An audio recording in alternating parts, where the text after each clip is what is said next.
Thank you, snowboarding. Thank you, snowboarding.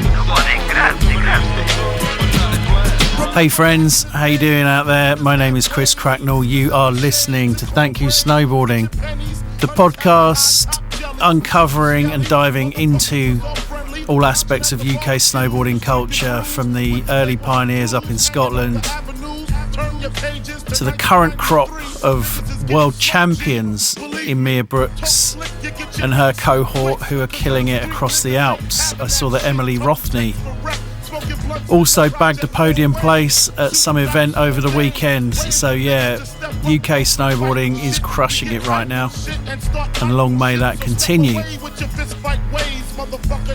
And actually that kind of ties in neatly with our guest this week.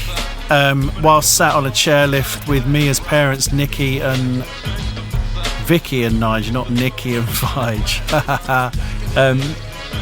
Oh no, I can't say it properly. Vicky and Nige Brooks out in Lax back in January. Nige was telling me about the fact that my guest this week kind of saved his life, and without this guest, UK snowboarding would have been a much poorer place, not least for there not being a Nige Brooks, who is a total legend. But obviously that would have put an end to, or maybe Mia wouldn't have joined us, put it that way. So yeah, this next guest has a lot to answer for, and yeah, you could describe him as the saviour of British snowboarding, kind of in a Chris Moyles Radio 1 kind of vibe from back in the 2000s. So yeah, I am of course talking about Jonny Barr. Jonny Barr was in the earliest pages of Snowboard UK, killing it across the European and the world stage, coverage all across everything.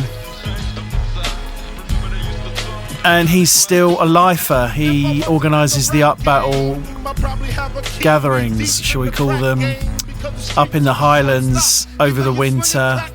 The Glencoe one just happened last weekend, and that's where I think that's where we start. We're talking about that, and there's another one coming up in the Cairngorms on the 15th and 16th of March 2025, if you're listening to this in some sort of time order. So yeah, we cover all these things. We cover him saving Nige Brooks' life out in Chamonix, and many, many other things. Jonny is a proper lifer. He's still frothing for snowboarding. I managed to bag a morning with him up in Aviemore last year. Even though the Upbattle got cancelled, we ended up having some powder runs and a split board, which was pretty amazing, because I don't think I've actually really spent any time riding a snowboard with Jonny Barr, so that was a really cool thing to do, and great to catch up with him this time. I'll see you at the end, but let's do it. Jonny Barr, a life of snowboarding. How was Upbattle? You know what? Yeah, it was good. Hey, we scored actually. Yeah, it was really good. Yeah, we got about 20 odd people come through, which is pretty healthy, to be honest. And then all the seminars we had going where we did like skill techniques and things like that, you know. Yeah. Leslie McKenna was hosting them, and I was working alongside her with that, which was pretty cool. And then we did like Avalanche transceiver work and things like that as well, which is pretty good. But yeah, the guys from TSA blew it out the door, really. It was good. Had a couple of lads from the local shop who were pretty knowledgeable. Yeah. One of the lads, Kiefer, is really knowledgeable. So I know Kiefer. Yeah, sound. Yeah, okay. So good weather. You know, it was in and out, but there was enough snow to do what we needed to do. So yeah, it was cool. Yeah, really enjoyed it. How's the season been up there so far? Pretty pants, to be honest, Chris. Oh, no. It's come and gone. Right. We've had about 4 seasons so far, where it's come and then completely gone, and then done it another 3 times, where it's gone absolutely downhill. Yeah, it's pretty sad, really. But do you know what? What it does kick down sometimes, sort of end of February, March time, we do get dumps. So we'll just see how it goes. I think the forecast is for something in about a week or so's time. They're expecting a bit of a cold snap with some snow coming. Well, I mean, it's still cold down here. Yeah. I mean, what's it today? It's -8 out there today. Is it? Yeah, super sunny. Wow. -8. Yeah, so fresh, you know. And how's life in? Are you in Aviemore? I am indeed. Yeah. I'm just treating you there. The north end of Aviemore. Yeah, it's pretty cool. We got a nice sweet bungalow, which is sort of serves our purposes. Yeah, it's about 13 miles away from the hill. Okay. So it's a nice drive up that road. When you get it going, it's. Yeah. Sorry, man. Don't know what happened there. Don't know if it was me. I think it was me. Your usual computer glitches. Oh, mate. Mate, this year I've spent a lot of money on computers. And you think new ones would be working sweet, but there's something with Zoom. It does that quite a lot. Just drops out. Anyway. Yeah, man. So where do we start? I mean, obviously you're quite a well-known member of British snowboarding and have been for a long, long time. But sort of when you go back through old magazines, I didn't quite realise like how much coverage you were getting. Yeah. I mean, there's fucking acres of it.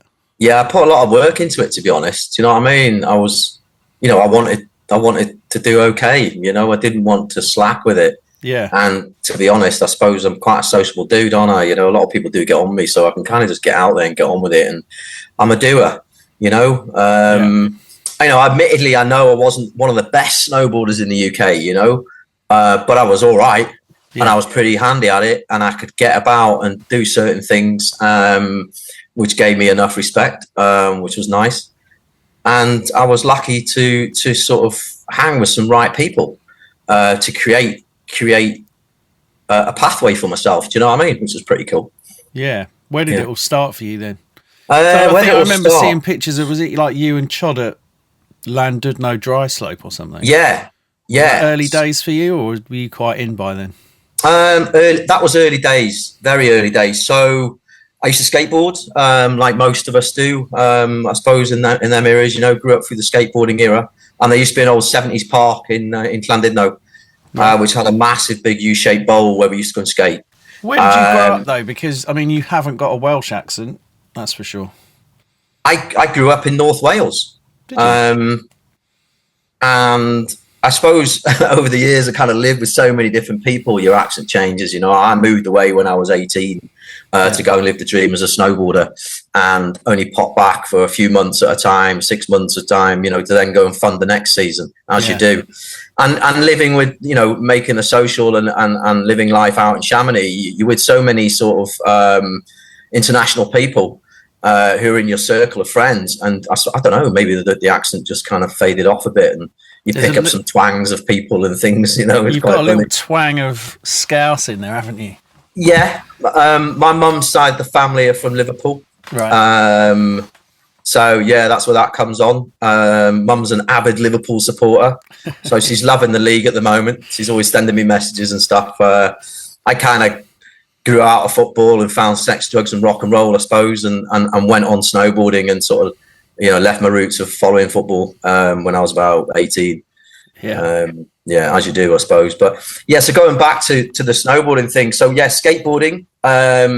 And Charge used to come down to the dry slope from his dad's dry slope to the bowl, and skate.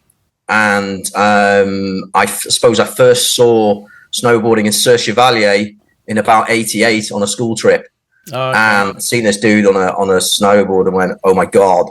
And I think I might have already seen something in Transworld skateboarding with, I think it could have been, as everyone always says, Caballero or something like that on a board. Yeah. In some form of advert or something, or photo.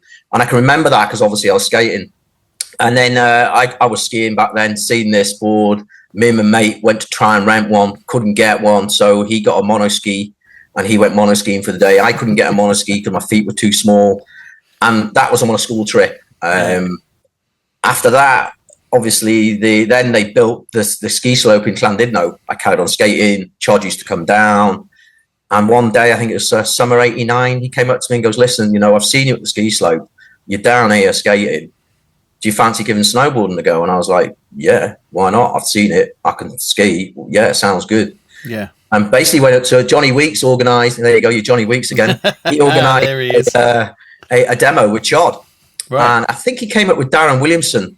And I don't know. I'm kind of thinking maybe Martin Drayton was there. I'm not too sure, and a couple of other folk, and Chod and Chod's best mate Rich. They were from the Isle of Anglesey, and obviously their dad ran the slope, so he came and organised it. Yeah. And we did this demo, and basically I put this Burton board on with ski boots, plate bindings, and didn't get off for 5 hours. Wow. Just solid, up and down, up and down. Yeah. And our slope had like 3 bumps in it. Yeah. And my mission was to be able to air off all 3 by the end of the day. You know, doing some form of grab or do something, you know. Yeah. So that was kind of introduction. Yeah, and then went back on the next day, all bruised and battered, and lasted about 2 hours, and that was it. So how long are you riding dry slope for then? 1, 2, 3, maybe 3 years probably. Because it's quite mad that you would have been introduced like to us almost to the scene straight away with like Johnny Weeks being there. Like you would have been aware that there were other things happening elsewhere in the country. Yeah, from Chod. Yeah, because Chod was British champion, so he obviously got involved with it. Yeah, through people. He got sponsored. I think was on Sims at the time. Right. That was just before he moved to Niedecker. Yeah, and yeah, he was very influential with trying to get things going at our slope. We knew we had the second biggest slope in the UK. It was wicked. It was nice and steep. It had big roller in the middle and 3 small bumps through it. And we created a scene there. And there must have been. In 1990, there must have been about 15 of us snowboarding on our slope. No way. I kid you not. Chod sorted us all out with boards, hooked people up, got us all in. I think we ordered about 8 boards off Jeremy Sladin when he was doing Sims. Yeah. So, there was a lot going on. Sauce was there as well. He learned when I learned. We went halves. The first board we got was I went halves with him on a mystery air. I think that was November 89. So obviously I learned in the summer, and then by November I got a board with Sauce. We shared that for about a month and a half. We then realized that we both wanted one each, and we sorted out Burton airs, the soft bindings with the solid high backs, and we both got a board each the same, and off we went. Do you know what I mean? And with Chard and with Rich and then the rest of the crew, and then the Burton was an Air 6-1, so it was fucking huge for little Johnny. Do you know what I mean? That's a big old board for you, isn't it? Yeah. So ditched that, then bought a brand new, I think it was a Sims 165 half pipe, because that's all they had. And then I literally had that for about 4 months, and then got a 145. Right. Which I recently got given back. Can you believe I saw that on your Instagram or Facebook or whatever. Yeah, a really good friend of mine got given it back in Llandudno, who used to skate with Duncan. And he got given it, and he was like, "This is Johnny's old board," and then phoned me up, and I went and got it. So it was pretty cool. What were you doing? What were you doing at this time? Were you at school or? I was at college, right. So studying. Yeah, I was doing indoor sports and leisure, City and Guilds sports and leisure, and we had to pick a work experience venue. So I picked the ski slope. Yeah, sweet. And by then I got this board, and I was up there every night, just going every night. I then scored a part-time job working on a Friday and a Saturday there. Yeah. And my work experience was on the Friday. So what I'll do is I'll finish my work experience, get some food, and then work the evening up until 10 o'clock. Yeah. And then go home and work the Saturday. But I go snowboarding, do you know what I mean? And all the week. And then during sort of halfway through that winter, Sauce was like, "Come on, man, let's go to Scotland." So I finished work at 10 o'clock on a Friday evening, and we'd get in his escort and drive straight up to Scotland and hit the snow, whether it was Glencoe, whether it was Nevis, or whether it was or Cairngorm, Aviemore, And that's how we got introduced to some of the Aviemore crew. Yeah. Simon Smith, Tony Brown, I think Darren Williamson was around then as well when he was living here. Jeremy, Gus Gillard, and their early crew. Alistair Fleming with Acid Snow. Yeah. Tony had a shop then at the time. The Snowboard, was the Snowboard Academy, Island, wasn't it? I think it was the Snowboard Island or Snowboard Academy. I can't remember yet. It was the Academy, wasn't it? Yeah, it was the Academy. That's right. So we used to go in the shop and hang out there, and then go and doss on someone's floor or whatever, or rent a chalet or something for the Saturday night, get absolutely leathered, and go up on the Sunday, and then drive home. Nice. So we were part of the scene. Chod kind of pushed us and showed us where we could go and do this. Yeah. And then we met up with Jeff Parr, down in Swansea, Yeah. and sort of then we were like North Wales, South Wales scene, and then we started spreading our wings, going to all the other dry slope events, you know. Yeah. I mean, what did it mean to you at the time? Was it like the escape of everything? Oh, mate, it was everything. Do you know what I mean? We found this new sport. It was like something which no one really knew what was happening. Everyone knew it was snowboarding. Yeah. They didn't know it was snowboarding. I know. I worked at well, similar to that, like when I was in sixth form, I worked at our local dry ski slope. And it was like my second home. Do you know what I mean? I'd just be there all the time because it was 100%. like, all I want to do is this. Yeah, absolutely. It's just like, you know, it was unreal. We actually went on a snowboard trip with the skiers from the dry slope and went to Andorra, and 8 of us went with snowboards on this Andorra. We got on a coach and went all the way to Andorra. That's a lot, isn't it? This was I think this was the same year the British Champs was there, or the year before it or something. Okay. And we got there, and we were just like, no way. Just went snowboarding, and we saw one other person, and he came up to us, and he was English. Yeah. And he was like, I can't believe this. And he hung out with us every day snowboarding in Andorra. It was mental. And then we ended up doing the British Champs there like 6 months, a year later or whatever. Yeah, it's pretty funny. So what were you looking at? Like, because it was pretty hard to get, you know, like magazines before Snowboard UK, like anything from America, any videos or whatever. It was all pretty difficult to get. So, like, what was your influences at that time? Well, I suppose it was skateboarding, wasn't it? It was rad. It was, you know, again, BMXing was in. Hold tight. Mrs. just is phoning me out. I did put it in a diary. Hello. Me and Alice have had chicken soup because I'm currently interviewing Jonny Barr. All right. It looks great, but no, I had some soup quickly. All right, bye. Got to do a bit of that, haven't you? Keep the wheels. Yeah, greased. so I suppose going back to how they looked for me, I suppose it was the skate magazines really.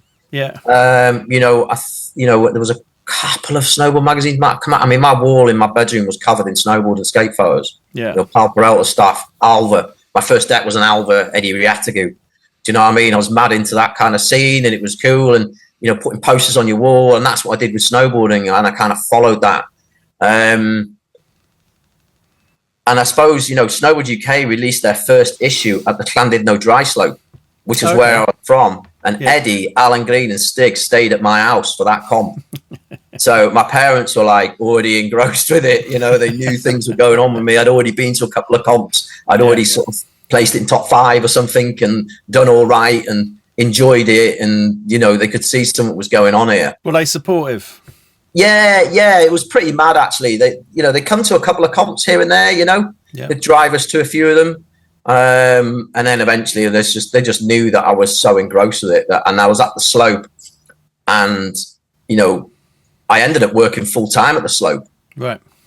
When my course finished, and it kind of worked out really well because it was a really good paid job at the time being at that ski slope. So I was doing all right, earning some good cash and just saving it to go away on holidays and going and taking time off to go to the weekend comps, Hemel Hempsteads, you know, your Sheffields, your Stoke, your Ackers Trust, you know, and then Swansea, went all these different comps, you know, and obviously we had a few at Llandudno, Hill End. Yeah, it was, you know, the scene was there and you want to be part of it, and that was it. And then, you know, just sort of just get stoked, don't you? And just spreading the love and want to ride. You just want to ride your snowboard. It was ace. When did it become a bit more like, you know, started getting hooked, like you realise you actually might be quite good at this thing?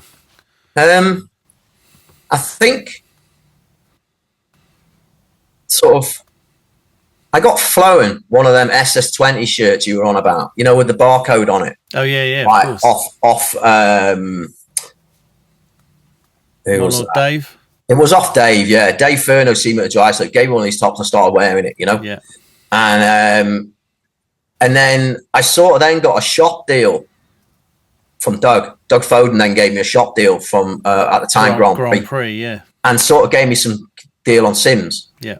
So I was getting sort of Sims boards off him, and just wearing the Sims outfits and stuff and what have you. So you know, it was kind of like Doug already had something going on a bit more than maybe what SS20 had, because he had, I don't know, it was closer to me, and I kind of went with Doug And he kept on flowing stuff. And then I got introduced, started doing well at the comps, and then got introduced to the distributors, which just happened to be part of a windsurfing corporation. You know what I mean? And they were distributing snowboards and this, that, and the other. And I kind of, hooked up with Jeremy and then started getting flowed kit basically. And it kind of moved on from there really. Rode Sims for about 2 or 3 years, I think. I did 2 seasons out in Chamonix on Sims. So it would have been like 3.5 years. Yeah, I've definitely seen a picture of you on a Sim Selaznik. Yeah. Right. Yeah. I've got that here actually. I've got a really good picture of a Selaznik. I'll dig it out for you. This was actually one of the first sequences what was run in Snowwood, UK. And it's a 50-50, 180 melon off. Nice, look at that. Yeah, it's pretty funky. And that was on the Sims board. That was shot by Alan Green up Flagere. Yeah, man, that was good times. Really good times, that. So So when did you sort of start looking sort of further afield, like to do a season or? Because like back then, doing a season, like it was I don't know how well trodden a path it was. Like by the time I did mine in 93, 94, sort of doing a season was a bit of a thing. Like if you were a sort of ski bum snowboarder, like doing a season was definitely like on the horizon. But there wasn't loads of people doing it. Do you know what I mean? It's sort of by the sort of late 90s, sort of mid 2000s, it really sort of doing a season was a thing. So for me, it was like Chod went and did a season in team. And I think he went out with John O'Gibbons. And he went to Val d'Isère, didn't he? Because I bumped into... I've got a funny story about bumping into Chod. I was out in... Actually, no one knows this story. I got invited out by these people that worked at the dryslope as instructors. They were going on holiday at Val d'Isère, and the mum said... My mate Matt was going, and the mum said, "Oh, you should come out. You should come out." And I was like, "Well, where am I going to stay?" She said, "Oh, you can just doss in our chalet. It'd be fine." Okay.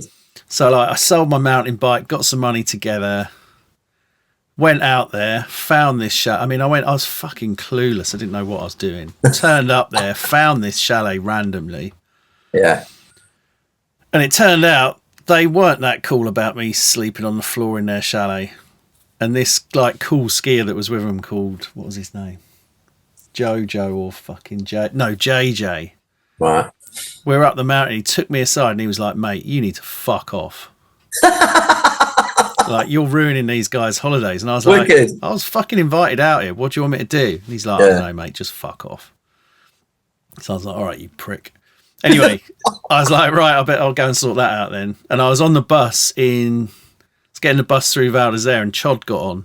No way. And I remember I'd seen his pictures in magazines, and he had a joyride board, and I was like, "Fucking hell, man, it's Chod." Yeah, he did. He had the Eldo, didn't he? Yeah. And I was like, "Okay, right, I better go and say hi to him." And I was like, "Oh man, you're Chod, aren't you?" I was like, "I'm looking for somewhere to stay," and he was like, "Oh, we haven't got anywhere to stay, but go and see this guy."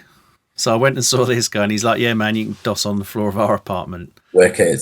And he's like, basically, it was in a tiny apartment, a double bed, and there's 2 guys in here, me and this other guy, and these 2 Swedish girls. And basically, if you're in early enough, you can sleep in the bed or sleep on the floor. And I was like, what is this? What is this world I've just entered into? In early enough. I slept on the floor. No, I didn't have it in me to get in the bed. So I just slept on the floor. Wicked. But I woke up in the morning and these 2 Swedish girls walking around with their knockers out. Do you know what I mean? And I was like 17, just like, oh my God, what is this world? Yeah, wicked. And that was because of Chod. He nice one. Yeah, that's really good. Yeah, I mean, he did. I think he did a couple of seasons there. Yeah, I think so. And then obviously we'd seen Blizzard of Oz. We'd seen these movies. We'd seen Apocalypse Now. All this was going on. Sim Snow Days, Burton, was it something the world, is it? Boards the World, Craig Kelly Boards the World, yeah. Like all these movies were out there. There was like a Niedecker movie out as well and things like that. So obviously seeing that and seeing where to go. And I think when we did the British Champs in Andorra, we got to know Sibs, who runs Focus Skate Shop in Edinburgh. Right. And Sauce mentioned to him about doing the season. Yeah. So we liaised and kept in touch. And then we were like, right, where are we going to go? So we're either going to go to Val d'Isère, because Chod had been there and we got a connection there, or we're going to go to Chamonix because, Chamonix is sick. I mean, the Blizzard of Ours painted a very pretty picture of Chamonix, didn't it? Yeah, totally.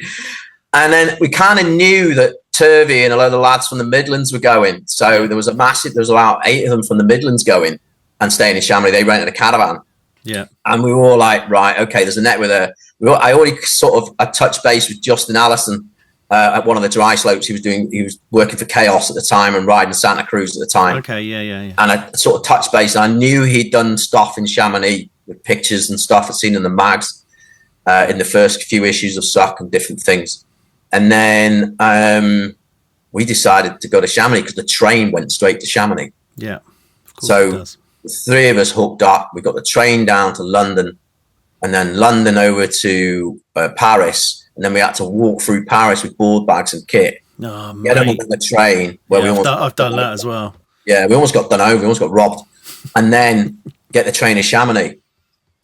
Without accommodation, without fuck all, just like board bags and kit, the 3 of us walk up to the station. And I ended up sat in that station looking after the kit for 7 hours while Sauce and Sibs went out trying to fucking find a place. And it was brutal because my French was crap. Sauce was all right-ish. Yeah. Sibs had a bit more of a clue as well. So I was like, well, listen, I'm going to have to sit here, aren't I? And that was my sort of introduction to Chamonix. Sat in a train station, just looking out, going, "Oh my god, this place is just insane." And it was, you're looking straight at the Brevon and everything from Chamonix train station, just going. Oh. And I remember it was a beautiful bluebird day, cold as hell, loads of snow everywhere. I'm just like, "Oh my god, this is going to be sick." Yeah. And we ended up getting a place. We ended up having we got an apartment in Chamonix Sud, which is kind of what we called the Bronx at the time. Right. And everyone was kind of there. And then that was my first season. So that was 92, 93 season. Okay. Which was, so I was 19 when I went there. No way. Yeah. It's mad, isn't it? Because we did that. Like, we just turned up in Val d'Isère in November. In the morning. It was November when we got there, end of November. And just like, okay. Like, can someone fucking help us with somewhere to sleep tonight then, please? Yeah. It's just madness, isn't it? It's like sort of naivety, pre-internet. So unless you knew someone on the ground out there, that's what you had to do. You just had to sort of turn up and sort of take your chances, didn't you? Yeah. Well, that was it. I think, I don't know whether it was Sibs or maybe it was Sauce, or they must have gone into what was called Chamonix Mountain Bike then. Yeah. Which was selling snowboards down the Rue de Moulin. And there was a bar across the way from there. Yeah. And we ended up going there and we hooked up with Bert, Justin Westcott and Magnus. And I think Justin Arson might have come through then. Yeah, didn't he work in a mountain bike shop out there or a snowboard shop or something? Pardon me? Didn't Justin Allison work in a... It wasn't just that, it was Justin Westcott. So basically Justin and Bert and Magnus were working for Chamonix Mountain Bike. Yeah. And during that season, they opened a shop up in Argentière called Ideal. Okay. And it was rad. And it was run by Justin Mag.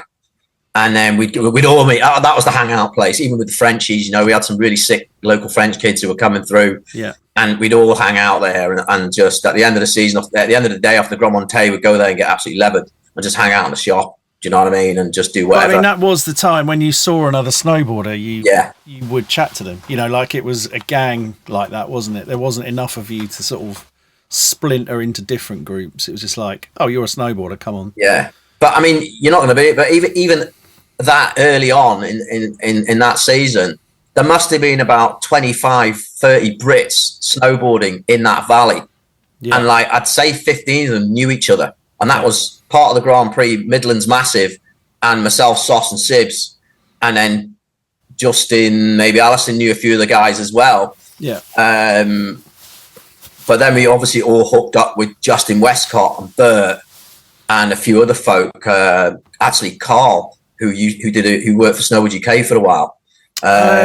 Yeah, he was out there then as well, believe it or not. Yeah. He's a fucking legend. Yeah, oh man, Carl's a ruler. Yeah, he's really funny.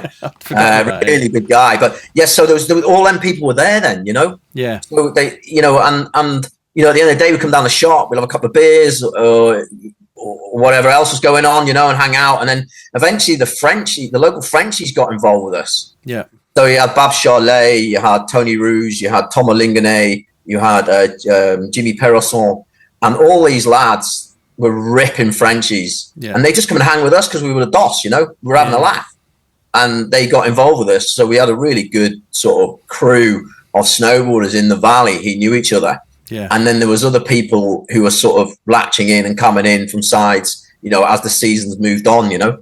But that first season was monumental for me. Do you know what I mean? It was sick. It was absolutely sick. Tell me about the caravan. So the caravan was Pete Turvey, Chris Fesher, who's a skier. He's now a ski guide in New Zealand.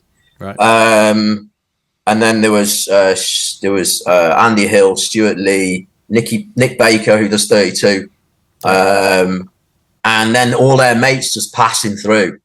So you know this 6-person caravan was like full. And then Chris Moran got there, didn't he? I think he said in his interview, he got there and blagged the season pass of one of the boys. You know, Steve Bailey was passing through. And it was just like a hub of just Ming. The place was just hanging, you know what I mean? It was class. It was absolute class. You know, it was about a mile and a half out of town, and I used to walk up at night and get leathered and then just walk home to my apartment, just like all down the street, just, you know, with whoever else was with us, you know. Yeah. It was quite funny. It was quite funny. And that's sort of van life before sort of van life became a thing as well. Yeah, but that was the caravan. You know, they rented it from the caravan site. But talking about van life, there was a load of heads up in Osjontia at the Grand Monte car park, which about 5 or 6 of them were British lads with vans. Yeah, all kitted out, mentally kitted out, and they were there doing seasons, living in their vans. You know, and they were a wicked crew. You know what I mean? And they were there. They were just.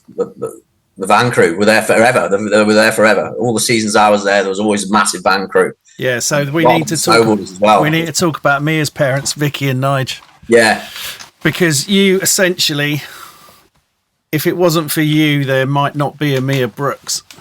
Yeah, I suppose there is a bit of that. Tell me this story.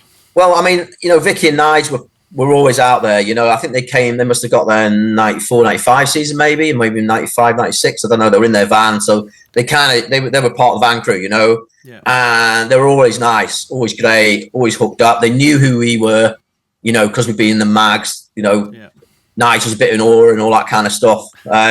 So, you know, we'd always see. Yeah, you know, totally. We'd always bump him. We're always dead friendly, and we'd see him on the nights. You know, there'd be DJ nights, which Magnus would put on, and other people would put on in some of the bars, and they would always come, and there was always loads of music and things going on, you know, in different bars in Chamonix.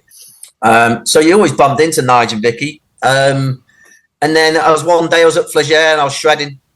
And yeah, I was just like cruising around, and I hooked up with them on the lift, and they said, "Where are you off to?" I said, "Oh, I'm going to go and do this shoot off the back side of Flagey," and they were like, "All right, okay, cool." Well, it's on the front side, but it's sort of in this bowl, and there's a corner off, which is nice shooting it.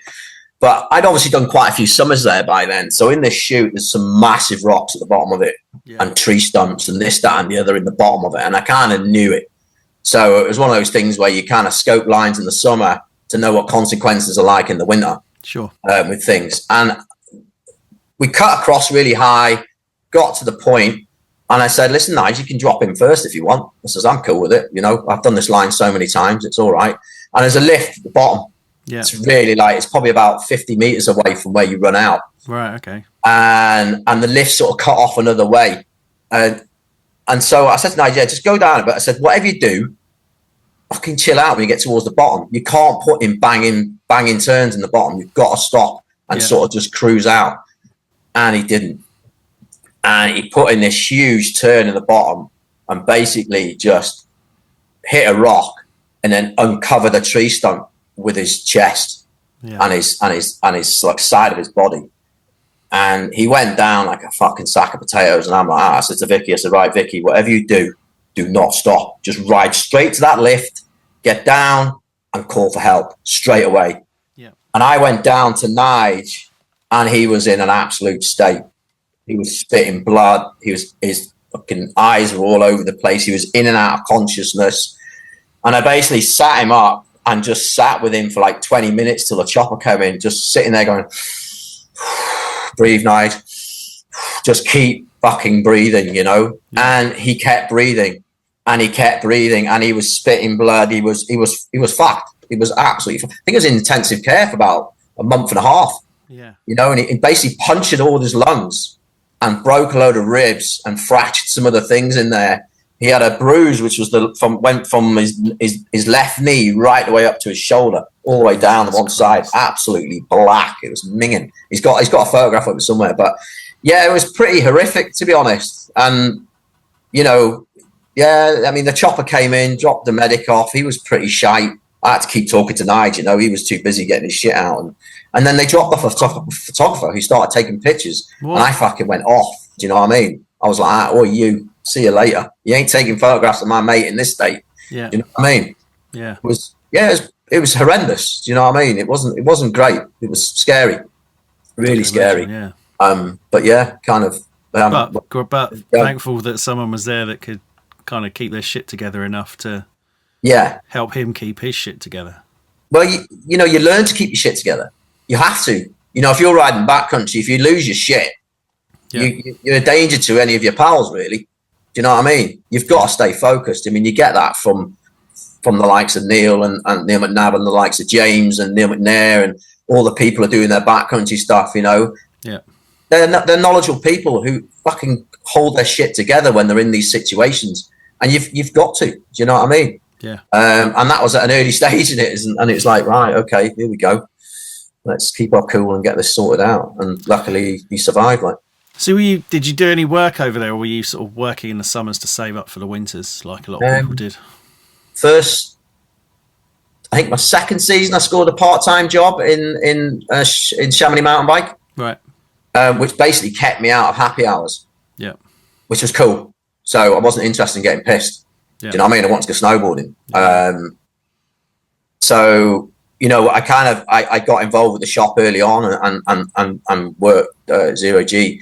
And then I came home and I worked as a scaffolder. I worked in hotels. I did whatever in Llandudno area for like for about 3 years.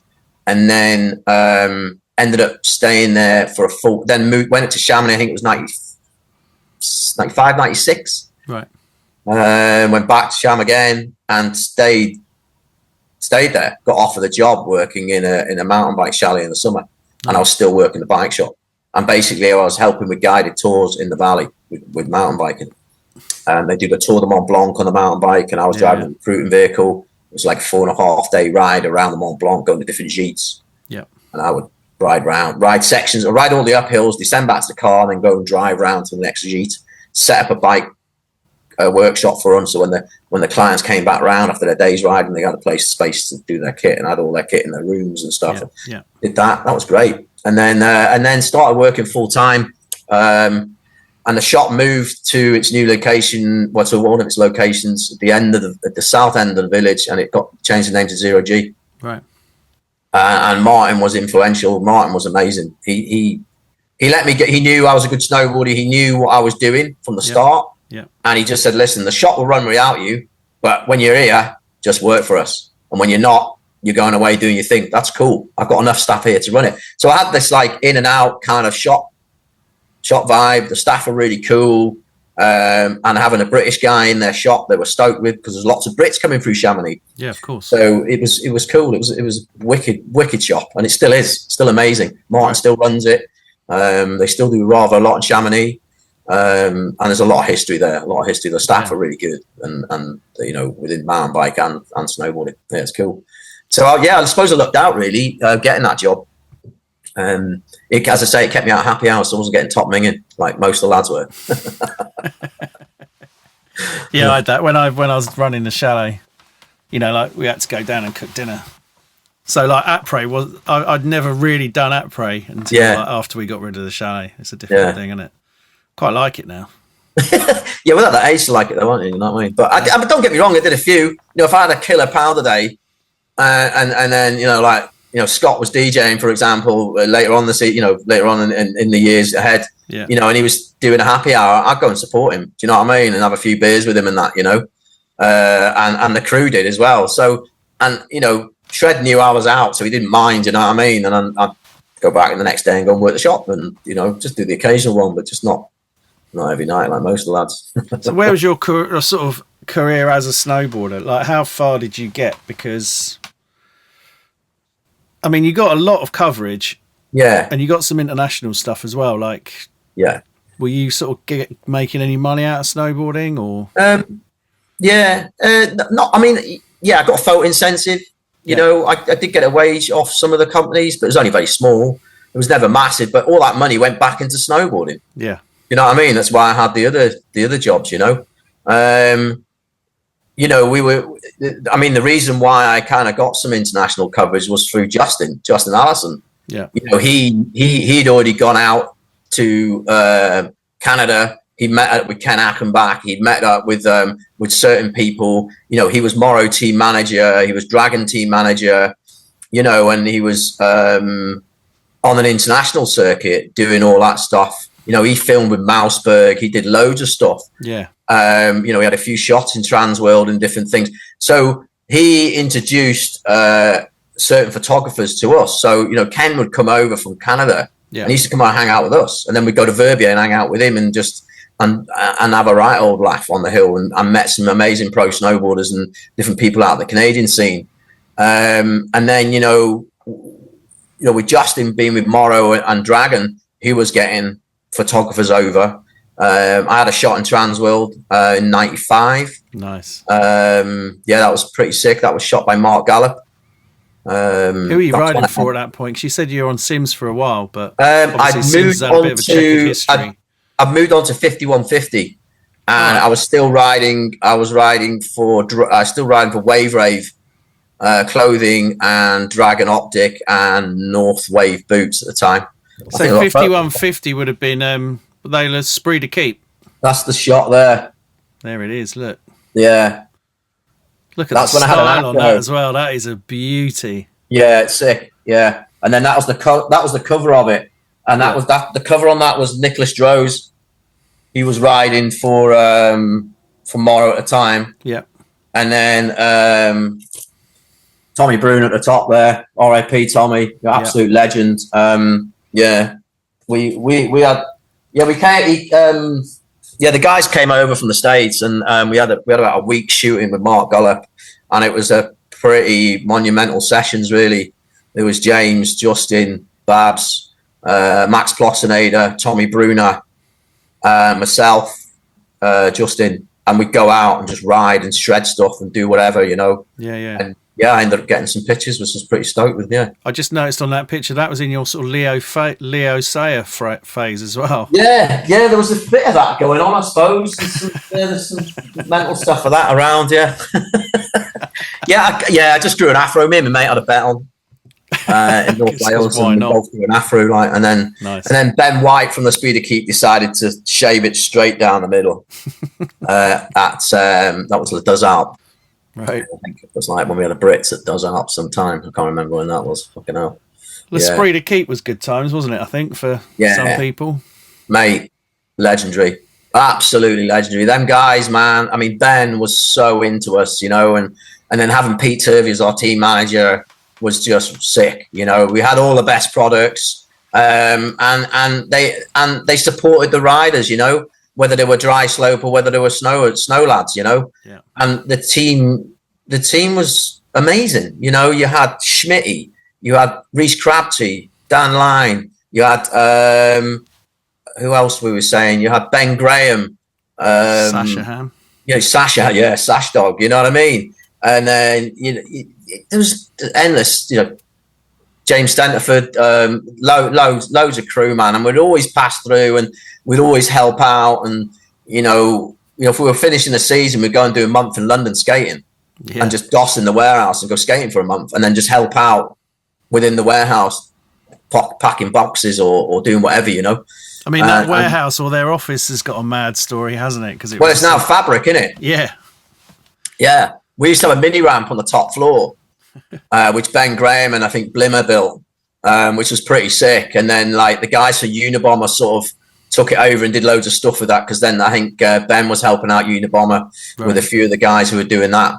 So it was pretty crazy times. And then it turned into fabric. And then I remember Scott DJing, I think it's like maybe the third year of fabric being open. Scott DJ'd there, and I'm leaning on one of the posts where the mini ramp used to be. I'm like, fucking hell, this is mental, and the floor all shifts and moves. And it's got a sprung floor in it, hasn't it? I think Goldie might have been playing that night, and I met Goldie years ago in the Speed of Keep and stuff. It was amazing times. We used to drive out to the board test and just have it. Do you know what I mean? That used to be great times. Load the vans up at the Speed of Keep in London and then just all drive out to Hintertux. Yeah, you always used to camp, didn't you? Yeah, you were part of the campsite crew. Yeah, always camp. Best thing to do. None of that hotel business. Get your tents out, have a laugh. Yeah, your kit was always wet. I'd have to disagree with you there. Being in a hotel with a hot tub and a sauna is definitely the way forward. Yeah, I don't know, man. We were hot boxing the tents. That was our sauna. You know what I mean? Yeah. So how did your career progress? Like, how long did you stay out in Sham for? Or like, did you stay out in Sham and continue doing it, or did you sort of move back and then just do trips? Like, how did that look? No. So I think I did like 3 seasons in Chamonix, and then went and did a season in Maribel with Scott. Oh, you went to Maribel, didn't you? Yeah, I did 1 season there, and then Turvey, Matt, and James all went to Borg. Yeah, and they lived in that apartment block where everyone lived. 35 Rue Deserto. Yeah, there you go. That's the one. Yeah, so we used to travel in between, but I said, I got on well with Scott from when I first met him. And I just said to him, listen, I'll do a season with you and then I'll get you introduced to everyone in Chamonix. Yeah. And that's what we did.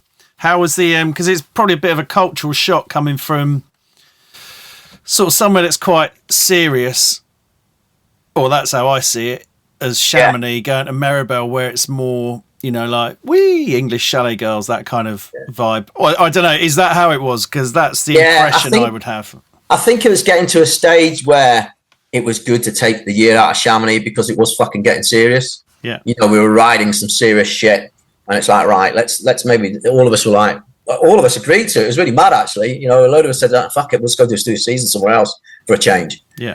And being within the British scene, we knew people at different locations, you know what I mean? So it was like, yeah, let's go and do this. Yeah.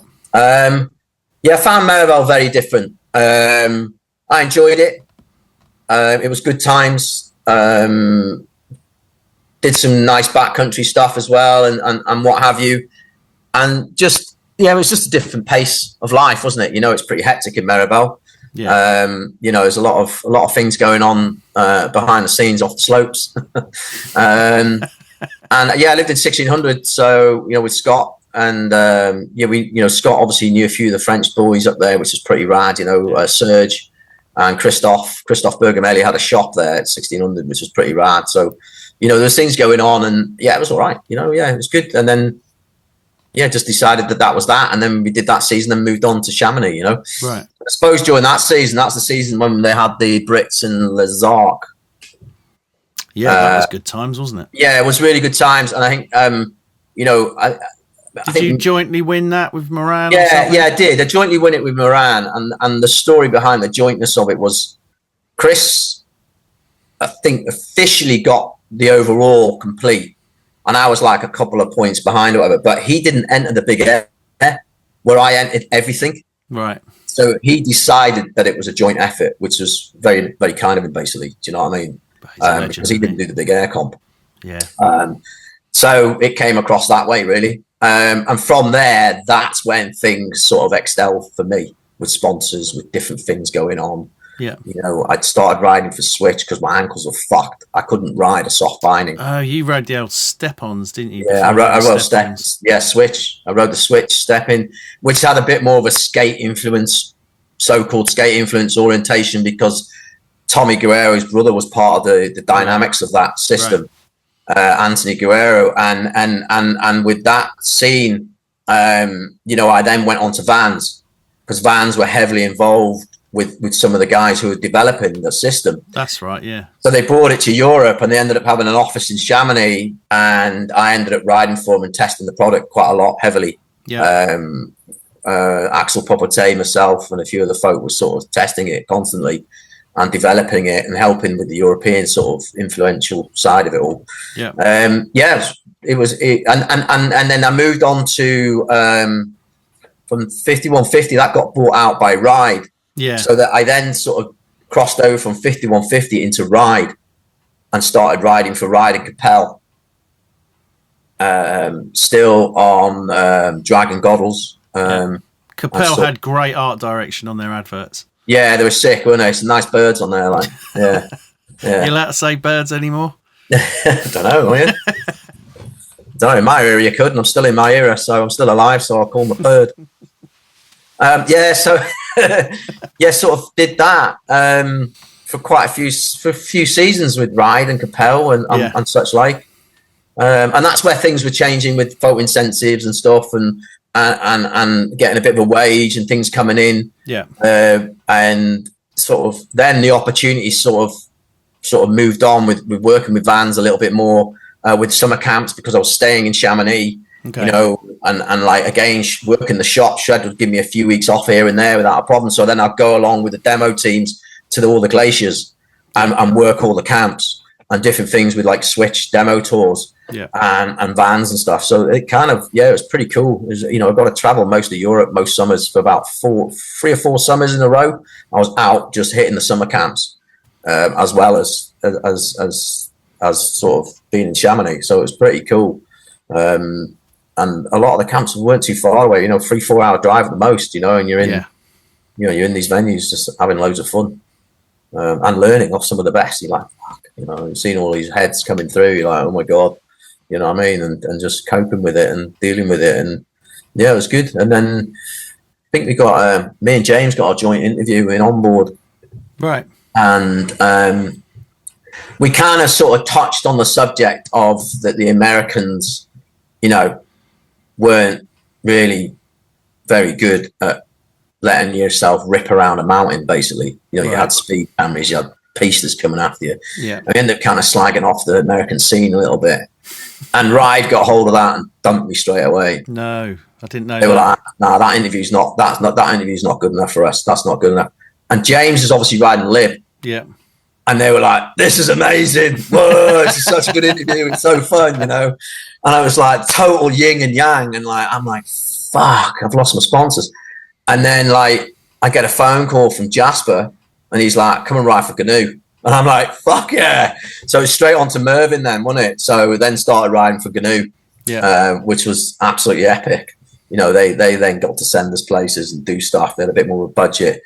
James then was riding, I think he got put on Quicksilver and different things. And that's right, yeah. Yeah. So things sort of moved on a bit. And then I ended up getting out of the step-ins, the Switch, and moving on to agency bindings, which was another part of a subsidiary of Vans. And started riding the normal systems again. My feet were getting better. My ankles were all right. I could ride again. And it just started sort of having a bit of fun riding for them. And then I fucking blew my knee out. It was a shit. Was that an ender? Yeah, that was in Norway last day. Been there a month coaching with Scott and Tommy Toymanen. Yeah. Which was wicked month. And the last day, I think it was like a 15-meter table. And Tommy went off and sort of just made it. And it was like we've been sessioning it all morning. You've got to get up early on glaciers, haven't you? Because it, you know, it keeps running smooth. Yeah, it gets slow at lunchtime, doesn't it? And we stopped and had a drink and then went back up. And Tommy hit the kicker. And I went to do a 540 and just clipped the knuckle on my inland and just blew my knee completely. Oh, man. And compression fractured the femur tibia and snapped the ACL. So that was fucked for a bit. Yeah. Did that slow your career down? You know what was lucky about it? I was working the French system, so I could use the French carte vitale. I don't know whether you know that card. They're sort of insurances, because I was paying taxes through working 0G. Yeah. So I got on that, and then just ended up getting the best physios. Yeah. And I ended up getting surgery from a guy down in Bordeaux, who was like a rugby ACL surgeon. Only done surgery on ACLs for 27 years. I'm like, I got chucked into there. That was wicked. Got it fixed. Came back up to Chamonix and just basically trained like a bastard. And sorted myself out. And what year was that? Just I'm sort of, I can't picture a timeline. 2000, I think it was. Oh, right. Yeah. And then so I had the operation. I did it in the summer, and then had the operation in the following February. And then by the new year, I decided to go snowboarding after that. So the February into the new year. So the whole of that summer, I trained and just rode bike and did loads of stuff. Trained, and then decided I was ready to go snowboarding, and then just put a brace on and started cruising. Yeah. And started feeling all right. So I just took it easy that season, cruised around what I knew, which was still pretty good fun, still steep lines and stuff, but just no big jumps and stuff. And then trained again the following summer, and then ditched the brace. Yeah. And then after that, it's fine, not a problem. Just started riding again.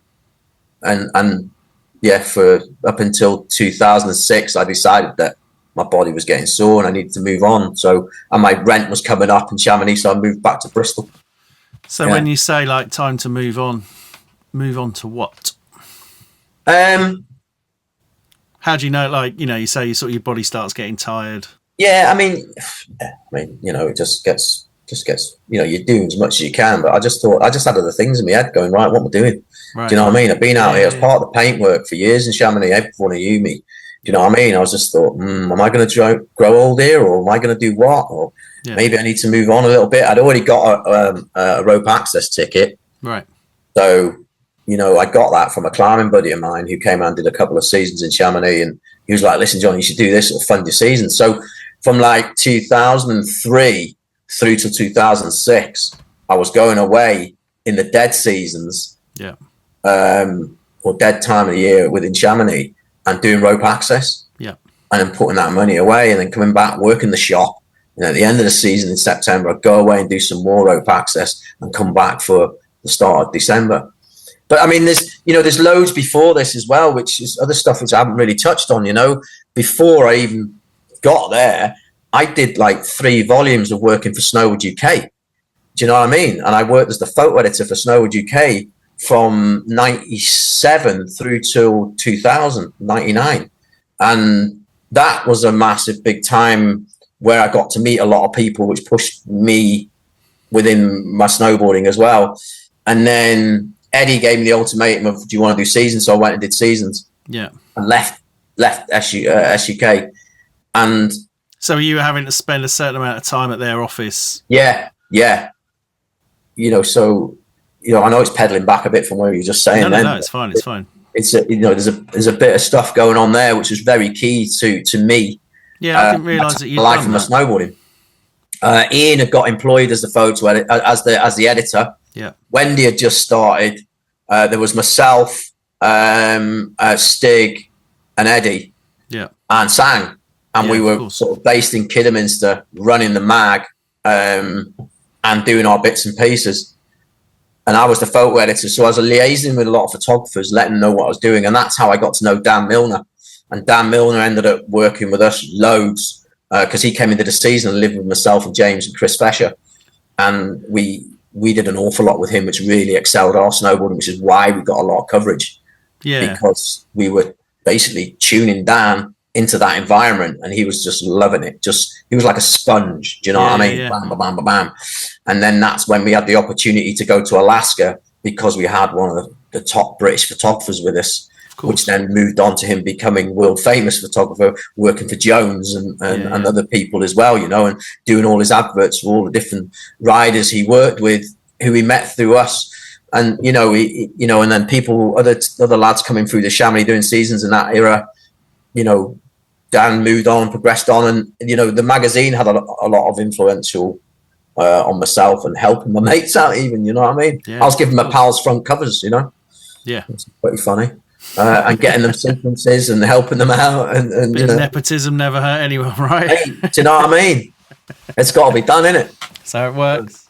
But hey, listen, Mike, you've mentioned this a few times, and I thought about this a lot. Go on. Your time at the Sanctuary in Birmingham. You've always said you don't know how that happened. I know how it happened.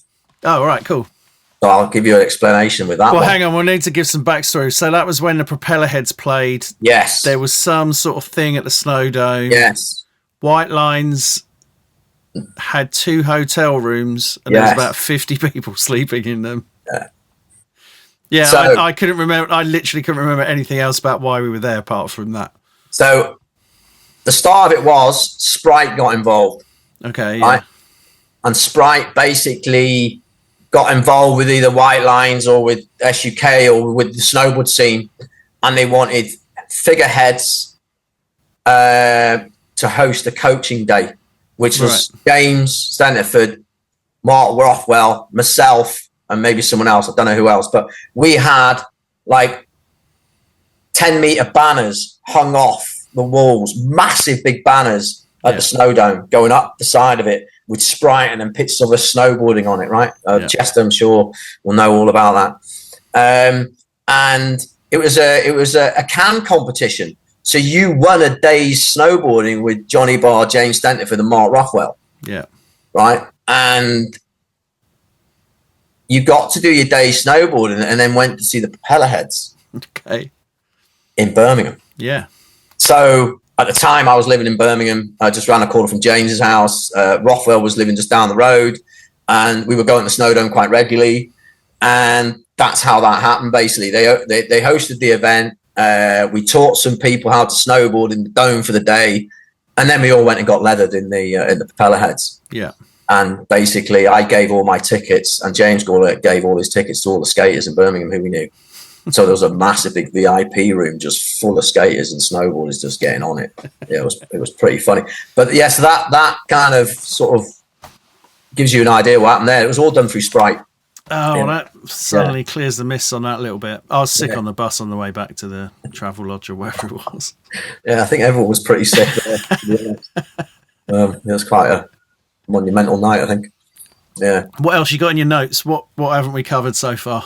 I suppose a bit of Alaska, innit, really? Yeah, tell me about Alaska. There's not many people that can talk about that. No, not really. I think Graham Chalmers went there. Graham Chalmers went there. Yeah, Graham Chalmers went there, and I've got a feeling Ed might have gone there. Ed Lee might have gone there. Maybe the medium-sized Eddie went there, didn't he? To do the hill or whatever. One state. I don't know whether it's before us or whether it was just after us. I'm not too sure. So in '99, when that interview came out and we all got hooked up, you know, onto Quicksilver sort of stroke Mervyn and stuff like that, we had the opportunity to go to Alaska, and Dan basically got on the case with that, and Jasper organised it all. He was the TM for Quicksilver, right? Yeah. And we flew out there and basically did a month out of Alaska and just, you know, whatever we could, wherever we got a chance to get up there, we went up there. We had a lad called Jay Nelson, who used to have a pro model in Mar years ago. Oh, yeah. He was one of our guides. But Tom Burt was one of our guides. So we had a massive legendary crew out there. We had a couple of legendary French riders who were out there, who were all part of the Quicksilver sort of paintwork. Yeah. It was very interesting times. And got to ride some sick days. Got to ride some bloody awful days as well. And then we went back there the year after and went back and did another month there. Just tell me, because a lot of people say that, like, riding, there's nothing that can really prepare you for riding in Alaska. Like, the sheer size of it sort of dwarfs everything else. Yeah. Can you sort of expand on that a bit? Is that your experience? Yeah, I mean, suppose being in Chamonix, you're dwarfed, full stop. Yeah. You know what I mean? You're living in the base of a valley with these huge mountains. Yeah. Coming out. And where we were staying in Juneau, it's all at sea level. Yeah. And it's quite plateaued, and then it slowly goes up through the glaciers and into these mountains. So the only time you're really seeing the mad expanse of them is when you're up in the chopper. Right. You know what I mean? So in a way, mentally with Chamonix is like you're constantly seeing the lines, you're constantly checking stuff, so your brain's working slightly different. When you're in Alaska, you're flying up into these things and you've got to be checking your line straight away. Do you know what I mean? You're like, oh fuck, right, I need to concentrate here and see where we're going and what we're doing and pick certain peaks and you know, and so it's a completely different way of thinking up there, you know, and you've got to be on it. You have got to be on it, you know. I mean, you know, the guides are pretty cool, you know, they put you through tests at the heliport with your transceivers, you know, you go up and you help them dig pits, and you dig pits and you learn about the snow conditions, what's good and what's not. And, you know, there was a few peaks where we had to fly off because they weren't loaded correctly, you know, they were dangerous, so they didn't want us up there. And, you know, we got played with a bit of wind through some parts of it, so it scuppered us going up, you know, it'd be beautifully sunny but howling winds. So it did fuck with the snowpack quite a bit. So we ended up going up one day and got dropped off and started riding, and then it went like from soft into just boilerplate sheet ice stuff. It was pretty scary at times, to be honest. But you know, we got down it and life was good. But did you get like the epic kind of video runs? I had one video line in Costa Nostra. We were out there with a French filmer who was filming for that. I think James had a bit of a section in it, and because I got one line in there. Did a lot of photo work with Dan. Got front covers. It was pretty sick. Got some posters. At the time, I was in between clothing sponsors. I ended up getting onto a North Face, and they used the picture. Oh, nice. But yeah, I got a front cover of Suck off that, which was pretty sick. It was good. Dan's picture was amazing. I've got that somewhere. When you sort of then was saying about, you know, like your head starts thinking about other things, did you feel like you'd sort of accomplished enough of what you wanted to accomplish, or like even way more than you had ever thought that you might accomplish in the sport? I think probably, probably happy with it. Do you know what I mean? I think I was happy with it. You love the sport. It's what you do, isn't it? You put in and what you get out of it. And like, you know, the scene was changing in sort of 2005, 2006. The scene was changing a lot. Money was changing. It wasn't all there. You know, there's young team coming through, and the Brits had some sick riders coming through, man. Do you know what I mean? And like, you know, they were excelling and they were seeing different things. And it was like, you know, I was just like, right, you know, I've done this a long time. Yeah. My body's feeling a bit sore. Let's just rethink a bit here. And at the same time, my landlord needed his accommodation back, so he could do some construction work to it. And I was just like, you know, maybe that's the time to go. And I just thought, you know, things just started sort of coming together where it was like, right, I need to think about other things in life here, you know. I'm 36 years of age, and I need to sort of move on a little bit, you know. It's funny, isn't it? You think back and you're like, I was 36. And then actually, it's still so young. Yeah, I mean, I think I had a fucking good innings. Do you know what I mean? I was plagued with a few injuries, you know. I had some pretty bad ankle issues. You know, I broke each ankles pretty heavily a few times, you know, and then, you know, multiple concussions, ribs, shoulder blade twice, and then knee. You know, it was all kind of like, I'm sure all the other crew of my era have got plenty of injury woes as well. But yeah, it's kind of, I just thought, you know, with the rope access thing, I could see things going a bit differently. I could move back to UK and then sort of work and then go out and do weeks here and weeks there. And that was kind of what I was planning on, really. Is that what you did? Yeah, I did that for the first year, and then I met my wife. So, you know, things sort of changed a sort of direction a little bit. Yeah. And I met my wife at Gus Gillard's funeral, and sort of, and like a crew of us came up from England to Scotland for Gus's funeral because we knew how monumental he was, and we needed to pay our respects to the guy. You know, he passed away with a brain hemorrhage. He was only 45, and he was a big influence to the British snowboard scene.